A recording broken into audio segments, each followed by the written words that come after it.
The cursor blinks, a mocking, rhythmic pulse of green light on a vast, blank white screen. It's the only movement in the dimly lit room. The glow illuminates the tired face of Leo, who hasn't typed a word in 47 minutes. His fingers, poised over the keyboard, feel like stone. A cold cup of coffee sits forgotten by his elbow. Outside his apartment window, the city is a symphony of life. Distant car horns, the blurred lights of a passing train, the laugh of someone on the street below. But in here, the silence is a heavy, smothering blanket. This is his dream, the novel he's carried in his heart for 5 years, and tonight, the night he finally carved out to start, it feels like a locked room he's been shoved inside. He reads the working title for the 100th time. A slow unraveling. Ironic. He feels unraveled before he's even begun. His mind, however, is a screaming carnival of noise. What if the idea is terrible? What if you can't finish? What if you pour your soul into this and the world responds with a deafening, indifferent silence? He pushes back from the desk, the chair rolling with a sound like a sigh. He runs a hand through his hair and stares at the bookshelf across the room, at the spines of his favorite authors. They seem to look back, not as inspiration, but as judges. This isn't writer's block. This is something deeper, a cold, leaden dread sitting in the pit of his stomach. He tells himself he's just tired. He'll try again tomorrow. The familiar, seductive lie of laziness wraps around him, offering the comfort of postponement. But as he shuts the laptop, the darkness of the screen doesn't bring relief. It only reflects his own anxious face back at him, a ghost in the machine of his own ambition. The retreat from the desk isn't clean. It's a shuffling, distracted migration.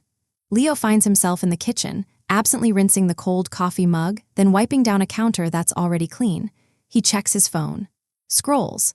The blue light paints his features, a passive consumer where moments ago he'd tried to be a creator. Every notification, every headline is a tiny escape hatch from the pressure of that blank page. He's not relaxing. He's performing a pantomime of busyness to avoid the one thing that matters. The thought of the novel is a physical ache, a thrumming anxiety in his temples. This is where you might see him and call it laziness, the abandoned project, the spent potential, but watch closer. See the way his jaw tenses when a writing podcast plays an ad for a new plotting software. See the fleeting wince as he passes the closed laptop. This isn't apathy. It's fear, dressed in the worn-out clothes of procrastination. He's terrified of the first sentence because the first sentence is a commitment. It's a line drawn in the sand between the dream and the reality. What if the reality is mediocre? What if he proves, once and for all, that he's not the writer he hopes he is? It's safer here, in the land of almost, in the kingdom of tomorrow.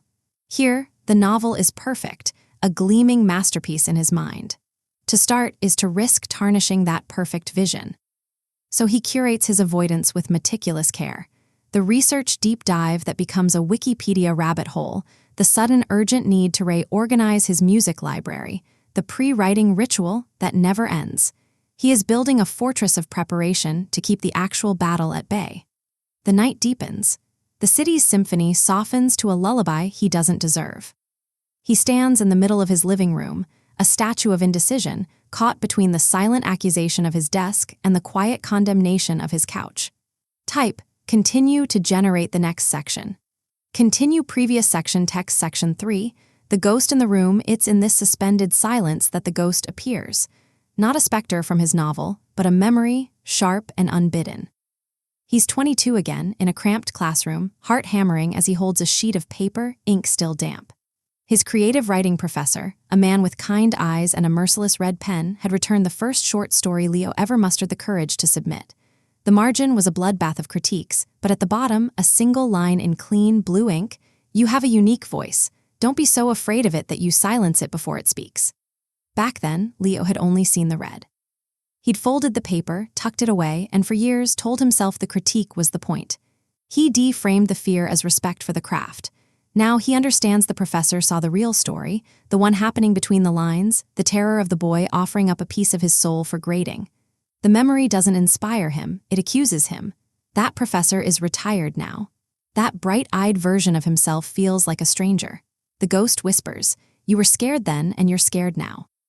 The only difference is you've gotten better at building cages. Leo walks back to his desk, not with purpose, but with a gravitational pull. He doesn't sit. He stares at the closed laptop as if it's an artifact from a lost civilization. This is the core of it, the rot beneath the label of laziness, the profound, chilling fear of being seen, truly seen, and found wanting, of echoing in an empty room. He thinks of all the things he hasn't started, the novel, yes, but also the difficult conversation, the business idea, the trip he always talks about, a life of polished almosts, a museum of might-have-beens. The chill in the room isn't from the window, it's from the inside. He places a hand on the laptop lid, feeling the cool, smooth aluminum. The action is not yet commitment. It is reconnaissance, a test to see if the monster under the bed, his own judgment, is still there. His thumb finds the latch. The click is deafening in the quiet. The screen flares to life, a sterile blue before settling into the blinding white of the document. The cursor resumes its blink. I am here, it says. I am waiting. Leo's breath hitches. The fortress of preparation has fallen, and he stands exposed on the empty field. Every muscle screams to run, to close the lid, to go make another pointless cup of tea. That's the fear talking. Its final, desperate stand. So he does the only thing he can think to do. He makes a deal with the fear. He doesn't have to write a chapter. He doesn't have to write a page. He doesn't even have to write a good sentence. He just has to write a sentence. The worst sentence in the history of literature. He will give it permission to be awful, a sacrificial offering to the gods of starting. His fingers tremble, then descend.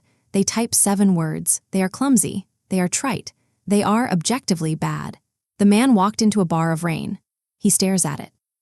Nonsensical mixed metaphor, a grammatical shrug. He expects to feel shame, a wave of confirmation that he's a fraud. Instead, something else happens. A tiny, almost imperceptible release of pressure. The dam hasn't broken, but a single, silly drop has seeped through. The man, what man? Why is the rain a bar? The terrible sentence, by virtue of existing, asks a question. It creates a fragment of a world, however poorly rendered. Leo doesn't delete it. He lets it sit there, ugly and brave. He types another sentence beneath it, an answer to the question it posed. It was the kind of downpour that felt personal, as if the clouds had singled him out for a soaking. Still not genius, but it's a second sentence. And a second sentence after an eternity of none feels like a miracle. He is no longer preparing. He is no longer avoiding. He is, in the messiest, most humble way possible, doing the thing. The outcome is suddenly, terrifyingly, gloriously possible. The third sentence comes easier, then a fourth. They are not the profound, lyrical passages he'd imagined during his years of daydreaming. They are simple, functional bricks. He pushed open the door. The warmth inside was a physical relief. A dozen faces turned, then just as quickly turned away. But with each brick laid, the phantom world in his mind begins to solidify, transferring from the realm of perfect, weightless idea to the flawed, tangible reality of the page. The fear doesn't vanish. It mutates. It's no longer a wall preventing him from starting. It's a whisper in his ear as he works, criticizing each word choice. But now he has ammunition. He has sentences. He can argue back. This is the secret you never see in the finished story, the bestseller on the shelf. You don't see the terrible first draft, the courage of the bad beginning. Leo writes for 20 minutes without looking up, a frantic, ungraceful pouring out. He describes the smell of wet wool and cheap beer, the slow drip from a man's hat brim onto the scarred wooden bar. He doesn't know who this man is yet, or why he's here, but he's present. The character is a blurry photograph slowly coming into focus with every descriptive stroke. The act of creation becomes a dialogue between Leo and the growing text. Each answer prompts a new question, a new possibility. The paralysis of infinite choice narrows to the next logical step in a sequence he is building, word by word. The overwhelming project has vanished. In its place is a simple, manageable task. Follow the man into the bar. See what he sees. The monumental has become mechanical, and in that mechanics, magic is quietly sparking. A thin line of sweat forms on his brow, not from anxiety, but from concentration. The cold coffee, the phone, the entire world outside this document has ceased to exist. He writes until a muscle in his shoulder protests, a dull ache pulling him back into his physical body. Leo leans back, the chair giving a soft creak. He looks at the screen, not a blank page anymore, but a page filled. A messy, sprawling, uneven block of text. It's raw clay, not sculpture. But it exists. The evidence is irrefutable. He did the thing he was most afraid of. He started before he was ready, because ready is a myth sold to keep you where you are safe, still, and silent. A profound exhaustion washes over him, but it's clean. It's the fatigue of effort, not the soul-sapping drain of avoidance. He saves the document, the simple act of clicking File and Save feeling like a ritual, a benediction. He names it Bar of Rain Draft 1. No grand title, just a marker. a signpost planted in the wilderness of his fear, proving he was here. As he powers down the laptop, the room feels different. The silence is no longer accusatory. It's contemplative, respectful even. The city lights outside are no longer a taunt of other people's lives, but simply a backdrop. He is part of the world of makers now, not just consumers. The man in the story is waiting in that bar, and tomorrow, Leo will go back to find him.